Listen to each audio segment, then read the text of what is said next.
Good morning, જય શ્રી કૃષ્ણ, હર હર મહાદેવ. કેમ છો બધા? મજામાં જશો? ખાવા પીવાનું મજાની લાઈફ. સવારના વાગ્યા છે 6:30 અને આપણે જઈ રહ્યા છીએ ફરવા માટે ફેમિલીમાં.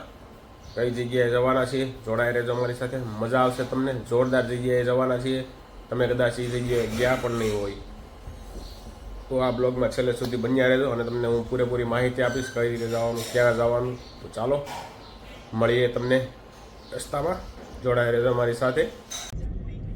તો મિત્રો, આપણે જઈ રહ્યા છીએ સુરતથી 205 કિલોમીટર દૂર આવેલું સપ્તશૃંગી મંદિર જઈ રહ્યા છીએ, જે નાસિકમાં આવેલું છે. અને આપણે ફિલહાલ અત્યારે આપણે આહવાના જંગલમાંથી નીકળી રહ્યા છીએ ભાઈ, જંગલની મોજ લેતા લેતા. જોઈ શકો છો તમે ભાઈ, મસ્ત વાતાવરણ છે ભાઈ, ફરતી બાજુ મસ્ત ઝાડવા છે. એટલે જો તમારે સપ્તશૃંગી જવું હોય ને તો આ આહવાવાળો રસ્તો યુઝ કરજો. આહવાથી પછી સાપુતારા નીકળી જાજો અને સાપુતારાથી પછી તમે સપ્તશૃંગી તરફ જવા માટે નીકળી જજો. જોઈ શકો છો મિત્રો તમે, આહવાના જંગલમાં આવા મસ્ત નાના નાના ઝરણાઓ આવતા જ હોય છે. તો આની મજા લેતા લેતા આપણે સપ્તશૃંગી મંદિર તરફ જવા માટે નીકળશી. જોઈ રહ્યા છો ને મિત્રો, કેટલું જોરદાર મસ્ત વ્યૂ આવે છે, મસ્ત વાતાવરણ છે. તો ચાલો જઈએ સપ્તશૃંગી મંદિર તરફ, જોડાઈ રહેજો અમારી સાથે.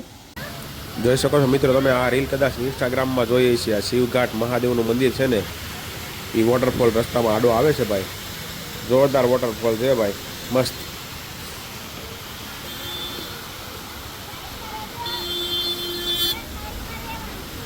ચાલો ભાઈ, આપણે વોટરફોલ જોવા માટે ઉભા રહ્યા હતા. પાછા હવે ગાડીમાં બેસી જઈએ છીએ, પછી ત્યાંથી જઈએ આગળ. ચાલો.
જો મિત્રો, કેટલો જોરદાર નજારો છે આ ભાઈ. આપણે આ સપ્તશૃંગી માતાજો જે મંદિર છે એ ત્યાંના પહાડોમાં આપણે પહોંચી ગયા છીએ.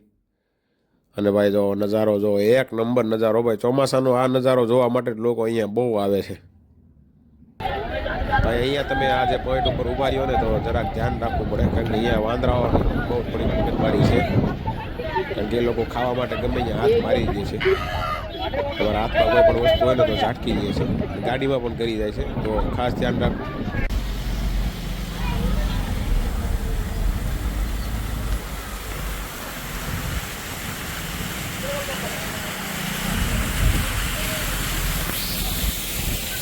ચાલો ભાઈ, આપણે સપ્તશૃંગી પહોંચી જવા આવ્યા છીએ. 4 કિલોમીટર છે હવે ડુંગર ચડવાનો બાકી. અડધો ચડી ગયા, 4 કિલોમીટર ચડી ગયા, 5 કિલોમીટર, 4 કિલોમીટર જેટલો ચડવાનો બાકી છે. એક નંબર નજારા છે. ખાલી વાંધો એટલો છે કે આજે વરસાદવાળું વાતાવરણ નથી. વરસાદવાળું વાતાવરણ હોત ને તો ઓર મજા આવે.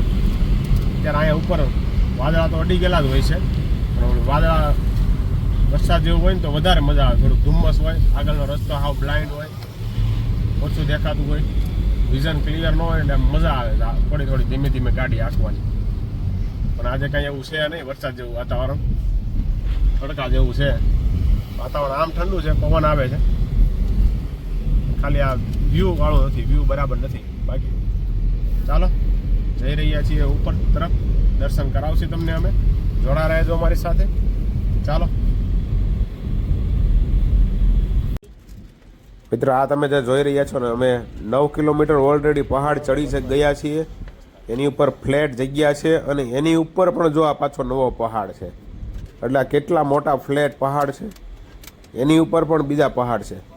તો ભાઈ આનો નજારો એક નંબર આવે છે, જોરદાર. અત્યારે ધુમ્મસ નથી એટલે નકર તમને અહીંયાથી 5 ફૂટનું પણ તમને ન દેખાય ને, એટલો જોરદાર અહીંયા ધુમ્મસ હોય છે. તો ચાલો આગળ વધીએ, જોઈએ આગળ ધુમ્મસ આવે છે કે નહીં. બાકી અમે આની પહેલાં આવ્યા ત્યારે જોરદાર ધુમ્મસ હતો. ફાઇનલી મિત્રો આપણે સપ્તશૃંગી માતાના મંદિર પાસે પહોંચી ગયા છીએ. અને ભાઈ આપણે સીડી ચડી નથી જવાના, કારણ કે 400 સીડી હોય છે, અથવા તમે રોપવેમાં પણ જઈ શકો છો. તો આપણે આવી ગયા છીએ રોપવેની ટિકિટ લેવા માટે.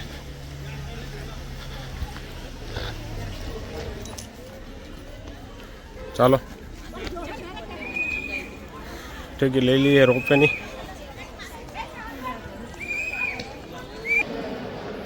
રોપવેમાં જવાની એન્ટ્રી છે ભાઈ. મસ્ત ઠંડુ ઠંડુ લાગે ને જીયાન પગમાં, એકદમ જોરદાર ઠંડુ લાગે છે ભાઈ. આપણે જઈ રહ્યા છીએ રોપવે તરફ. મનીષા ને જીયાન વિવાહ ચાલ્યા આવે છે પાછળ બધા. ટ્રાફિક નથી બહુ એટલે સારું છે.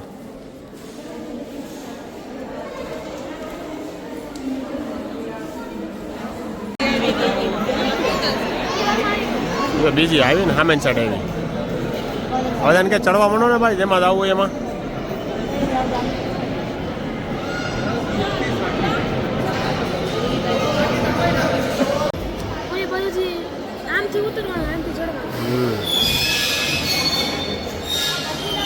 ભાઈ અહીંયા ટ્રેન ટાઈપની રોપવે બનાવેલો છે અને એક જ ફેરામાં લગભગ 60 થી 70 લોકોને આ રોપવે ઉપર લઈ જાય છે. અને આની અંદર એસીની ફેસિલિટી પણ છે આ રોપવેની અંદર.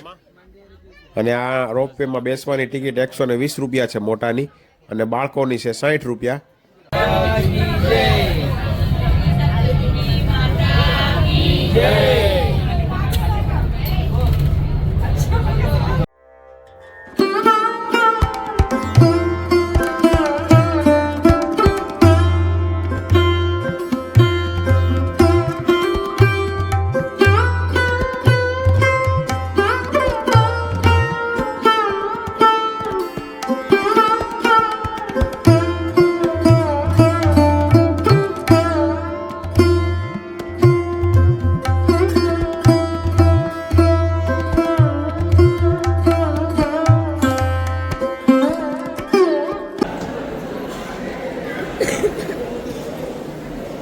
ભાઈ આપણે માતાજીના દર્શન કરીને નીચે આવતા રહ્યા છીએ પાછા રોપવેમાંથી. તમે જોઈ શકો છો અહીંયા ખરીદી માર્કેટ પણ છે. નાના બાળકો માટેના રમકડાઓ મળે છે, પૂજા પાઠનો સામાન મળે છે, દોરાઓ મળે છે, ઘણી વસ્તુઓ મળે છે અહીંયા. ચાલો ભાઈ દર્શન કરીને હવે નીકળીએ છીએ.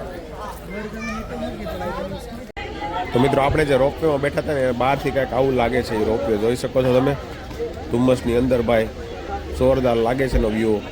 એક ટ્રેન આવે ને એક ટ્રેન જાય.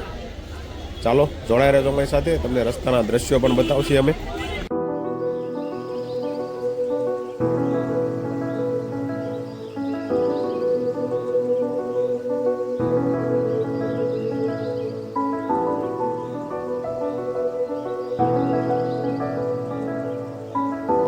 મિત્રો સાઈડમાં જે તમને પથ્થરના પહાડ દેખાય છે ને, એની અંદર ભાઈ જ્યારે વરસાદ હોય ને ત્યારે મસ્ત ઝરણાઓ ચાલુ હોય છે ભાઈ. તમારી ગાડી ધોવાતી જાય અને ઉપરથી ઝરણા પડતા જાય.